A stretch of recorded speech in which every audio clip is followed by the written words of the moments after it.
ஒரு குட்டி கதை. ஒரு ஊரில் கண்ணசாமி என்பவன் இருந்தான். அவன் பல வீடுகளில் பிச்சை எடுத்து வாழ்க்கை நடத்தி வந்தான். அவனிடம் சங்கு ஒன்று இருந்தது. ஓய்வு கிடைக்கும் போதெல்லாம் அதை ஊதி கொண்டிருந்தான். அந்த ஊரை அடுத்து இருந்த மடத்தில் இரவு நேரத்தில் அவன் தூங்குவான். நள்ளிரவில் திருடர்கள் சிலர் அந்த மடத்திற்கு வருவது வழக்கம். அந்த திருடர்களுக்கும் அவனுக்கும் பழக்கம் ஏற்பட்டது.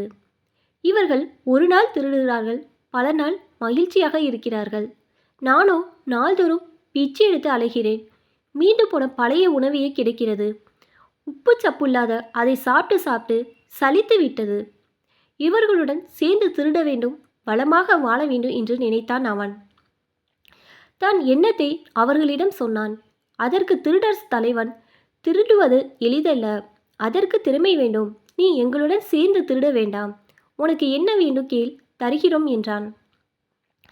எதுவும் எனக்கு இனமாக வேண்டாம். நீங்கள் திருட செல்லும்போது என்னையே அழைத்து செல்லுங்கள்.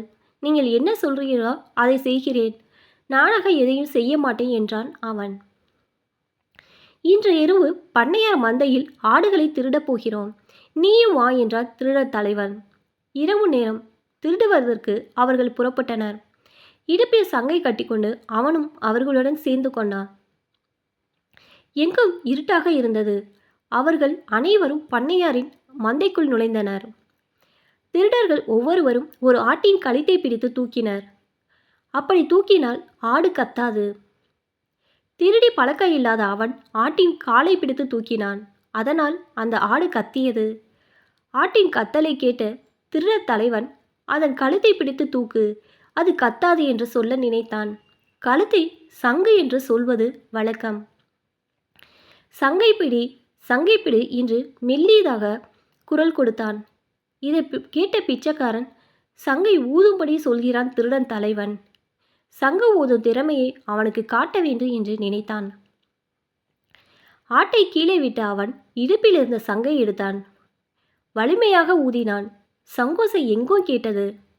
அங்கே காவல் இருந்தவர்கள் விழித்து கொண்டனர். பிறகு என்ன? பிச்சைக்காரனை கூட்டு சேர்த்த திருடர்கள் சிறைக்கு சென்றனர். இதிலிருந்து வந்ததுதான் சும்மா கிடந்த சங்கை ஊதி கெடுத்தான் ஆண்டி என்ற பழமொழி.